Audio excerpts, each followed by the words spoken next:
আসসালামু আলাইকুম। আশা করি সবাই ভালো আছেন। আমিও আলহামদুলিল্লাহ ভালো আছি। আজ আমি বাচ্চাদের খুবই পছন্দের একটি খাবার তৈরি করে দেখাবো, আর সেটি হলো ডোনাট। আর এই ডোনাটটা আমি ডিম ছাড়া তৈরি করব। তাহলে চলুন দেখে নিন কিভাবে এই ডোনাটটা তৈরি করব।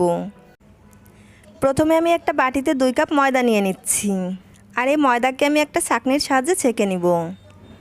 ডোনাট বানানোর ক্ষেত্রে অবশ্যই ময়দাটা ছেঁকে নেওয়ার চেষ্টা করবেন। এখন আমি এর মধ্যে দিয়ে দিচ্ছি 1/2 চা চামচ লবণ, দিয়ে দিচ্ছি 1/4 কাপ চিনি। চিনিটা আপনারা আপনাদের টেস্ট অনুযায়ী দিবেন।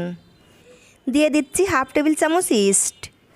এবার দিয়ে দিচ্ছি 1/4 কাপ রান্নার রেগুলার তেল, আর দিয়ে দিচ্ছি 2 টেবিল চামচ গুঁড়ো দুধ।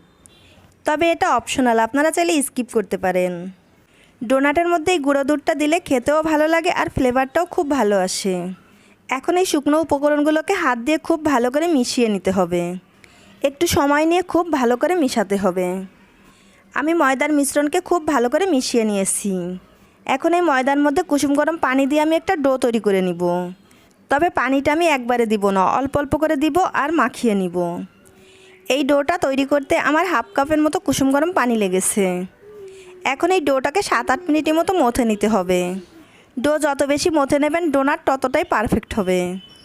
দেখে নিশ্চয়ই বুঝতে পারছেন ডোটা কতটা সফট হয়েছে। এখন আমি এটাকে 1 ঘন্টার জন্য রেস্টে রেখে দিব। রেস্টে রেখে দেওয়ার আগে এর উপর দিয়ে আমি একটু তেল মাখিয়ে নিচ্ছি। তারপর এটাকে একটা প্লাস্টিকের র্যাপার দিয়ে ঢেকে নিচ্ছি। 1 ঘন্টা পর ফিরে এলাম। ডোটা কিন্তু ফুলে ডাবল হয়ে গেছে। আমি আলতোভাবে ডোটাকে আরেকটু মথে নিচ্ছি। তারপর আমি ডোটাকে 2টি ভাগে ভাগ করে নিব। এখান থেকে একটি ভাগ নিয়ে আমি রুটি বানিয়ে নিব। তবে পরোটার থেকে কিছুটা মোটা করে রুটিটা বেলতে হবে। আমি একটু মোটা করে রুটিটা বেলে নিয়েছি। এখন আমি একটা কুকি কাটার দিয়ে ডোনাটটা কেটে নিচ্ছি। তবে আপনাদের কাছে যদি কুকি কাটার না থাকে তাহলে স্টিলের গ্লাস দিয়েও এই ডোনাটটা কেটে নিতে পারেন।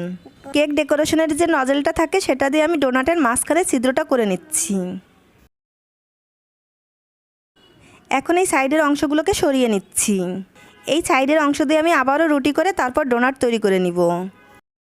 আমি সবগুলো ডোনাট তৈরি করে নিয়েছি। এখন আমি এগুলো তেলে ভেজে নিব। এই জন্য চুলায় আমি একটা প্যান বসিয়ে দিয়েছি। এখন আমি এর মধ্যে পর্যাপ্ত পরিমাণে তেল দিয়ে দিচ্ছি।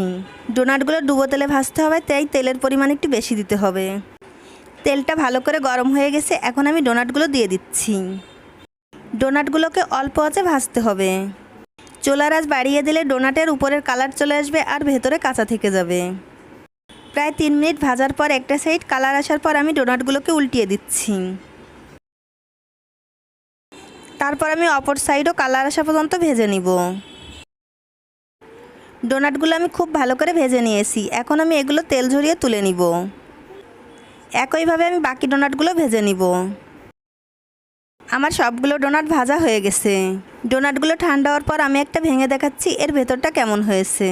দেখে নিশ্চয়ই বুঝতে পারছেন এর ভেতরে কতটা সফট হয়েছে। আশা করছি আমার এই ডোনাটের রেসিপিটি আপনাদের ভালো লেগেছে।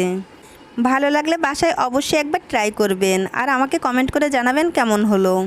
আজ বিদায় নিচ্ছি। সবাই খুব ভালো থাকবেন। আমার এবং আমার ফ্যামিলির জন্য দোয়া করবেন। আল্লাহ হাফেজ।